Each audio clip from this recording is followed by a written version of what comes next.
মা মা তুমি গরুর পেটে জানালা লাগাইছো নাকি? জানালা না বাবা, এটা সায়েন্সের স্পেশাল দরজা। গরু মামা, তোমার ব্যথা করছে না তো? আমি তোয়ালে দিয়ে বেঁধে দেই। না না, এটা বেঁধে ফেললে চলবে না।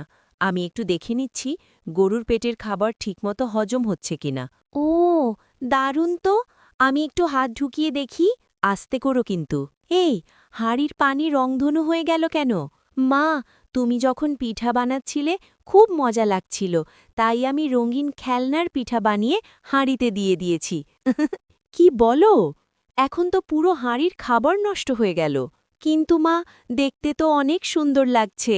সুন্দর হলেই তো খাওয়া যাবে না, ওগুলো খেলনা। এই, ছাতা আমার, ফেরত দাও। না, এটা আমার জন্মদিনের গিফট। আরে থামো থামো, এখানে কি হচ্ছে? আমি ওকে বৃষ্টিতে দেখে সাহায্য করছিলাম, আর সে আমার ছাতা নিতে চাইছে। ওহো, তাহলে এটা ছাতা যুদ্ধ। ওরে বাবা, আমার নাতিকে কেউ ধরে নিয়ে গেছে। দাদি, চিন্তা করবেন না, আমরা এক্ষুনি খুঁজে বের করছি।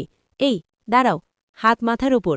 ধন্যবাদ কুকুর ভাই, তুমি না থাকলে আমি তো বিপদেই পড়ে যেতাম। মা, ভাইয়া দেয়ালে উঠছে কেন? সে কি স্পাইডারম্যান নাকি? আমি তো এমন খেলনা কিনিনি।